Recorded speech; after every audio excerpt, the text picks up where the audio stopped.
and turned on them and even did a sit-down interview with Oprah where he accused them of racism. But he seems to think he's in a position to come in and negotiate and have demands. Here are some of his demands. Full security for himself. Charles discovered the perfect weapon against Harry and Meghan: absolute silence. No arguments about security costs, no debates about privacy, no discussions about curtsies, just nothing. This forces Harry to keep talking, keep demanding, keep revealing his irrelevance. The palace isn't ignoring them. They're letting them perform their own humiliation. Every unanswered demand makes Harry look more delusional. Silence transformed negotiation into monologue with madness. Finally, for his wife Meghan Markle to be treated as Her Royal Highness, complete with bows and curtsies. So people are supposed to bow and curtsy to Meghan Markle. Absolutely not. Hell to the no. Okay. The real battlefield isn't palace protocol or family reconciliation. It's legitimacy warfare. Harry's 3 demands reveal someone who fundamentally misunderstands power. Demanding taxpayer security after abandoning duty. Demanding privacy after selling secrets. Demanding curtsies after mocking the tradition on Netflix. These aren't negotiations. They're the desperate bargaining of someone who doesn't understand they've already lost everything worth negotiating for. Is around a kitchen doing flower arrangements on Netflix. That's like bowing down to one of the Kardashians. You know what I'm saying? Like, I don't want to bow down to Meghan Markle as Her Royal Highness. Y'all left the royal family. For Prince Harry to come in with all of these demands, it shows. Harry's strategic miscalculation was believing victimhood creates leverage. He thought arriving with demands would force Charles to negotiate. But you can't negotiate from weakness disguised as strength. The palace understood immediately. These demands weren't serious proposals, but performance art for Meghan's benefit. Harry was trying to prove to his wife he could still command royal authority.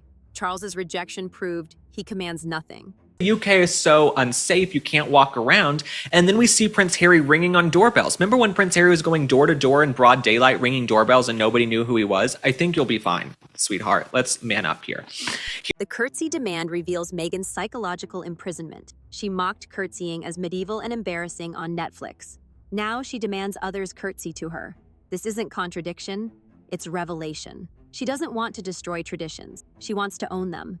She doesn't hate the monarchy's power. She hates not having it. The curtsy she mocked when required to give, she now desperately needs to receive. Reconciliation, but at a price. And that price includes the entire royal family bowing to Meghan.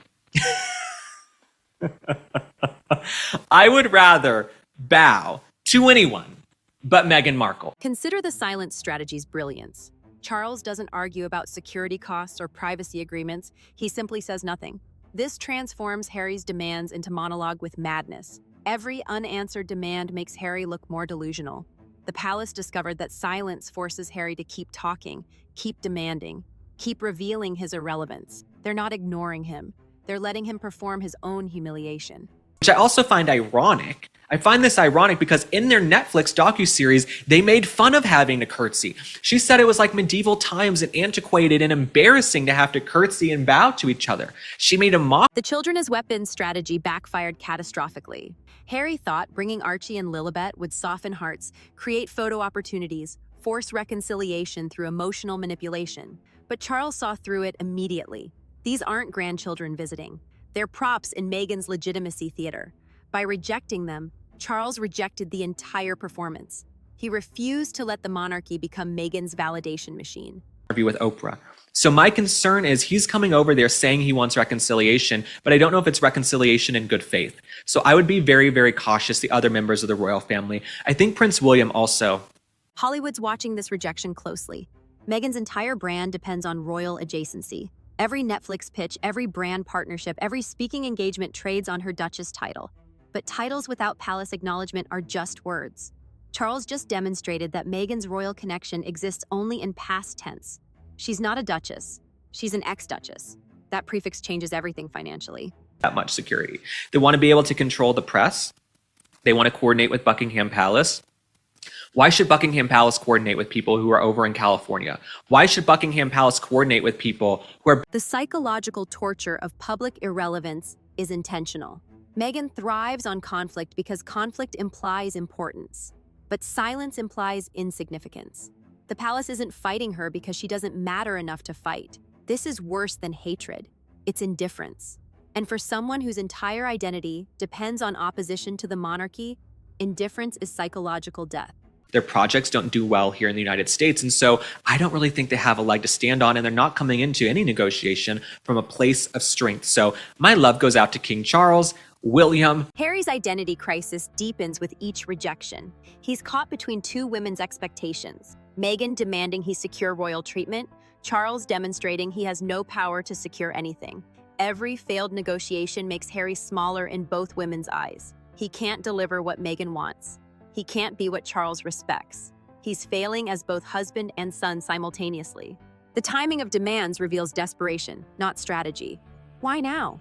Why these specific demands? Because California money is drying up, because Netflix needs new content, because Meghan's ventures are failing.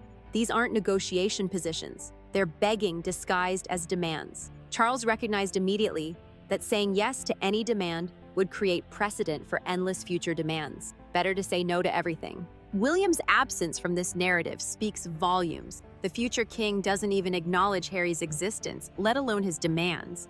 This isn't brotherly coldness, it's institutional positioning. William represents the monarchy's future. By ignoring Harry completely, he's demonstrating that future doesn't include Sussex drama. Harry isn't even worth William's rejection. He's simply irrelevant to succession planning. The American media's treatment reveals Meghan's diminishing influence. Once sympathetic outlets now mock the curtsy demand. Even Oprah, Meghan's greatest ally, maintains distance.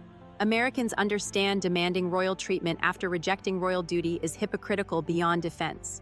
The curtsy that Meghan mocked has become the symbol of her desperation. She wants the submission she refused to give. Financial implications cascade from this rejection. Every brand partnership Meghan pursues evaluates her actual influence versus claim status. Charles just demonstrated her claim status is fiction. She can't deliver palace access, royal endorsement, or institutional support. She's selling proximity to power she doesn't possess. That's fraud in business terms, and businesses recognize fraud quickly. The custody implications hide beneath the surface. Harry bringing children to London while Meghan stays in California creates legal precedent. If Harry establishes UK residency for the children against Meghan's wishes, custody battles follow. But Charles's rejection prevents that precedent. The children can't establish UK connection without palace acknowledgement. Meghan wins the custody positioning without fighting for it. This creates a template for handling returning defectors. Don't negotiate with those who betrayed trust. Don't acknowledge demands from those who abandoned duty. Simply continue as if they don't exist. The returner exhausts themselves demanding attention that never comes. They destroy their own credibility through increasingly desperate demands. The institution wins through indifference. Future royal disputes will reference this moment. Charles established that leaving means leaving completely. No partial returns, no conditional reconciliation, no negotiated re-entry. You're either in or out. Harry chose out. That choice is permanent regardless of changed circumstances or desperate demands. The door doesn't reopen because you regret walking through it. The psychological profile of demand-making reveals everything. Secure people don't demand curtsies. Confident people don't demand protection. Private people don't demand coordinated press strategies.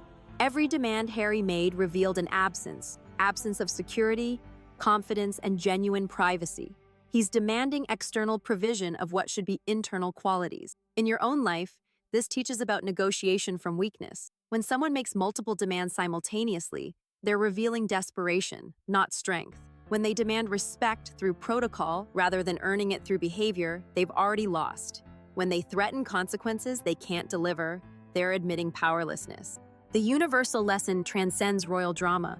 Legitimacy can't be demanded, it must be recognized. Respect can't be forced through protocol. It must be earned through consistency. Power can't be negotiated from weakness. It must be built through value creation. Harry's demands revealed he has no legitimacy, deserves no respect, and creates no value. What Charles demonstrated wasn't cruelty, but clarity. By rejecting all three demands simultaneously, he communicated that Harry's position is non-negotiable because it's non-existent. You can't negotiate with someone who has nothing to offer. Harry thought he was making demands. He was actually documenting his own irrelevance. The curtsy Meghan will never receive becomes the perfect symbol of everything she'll never have, genuine royal acknowledgement of her importance.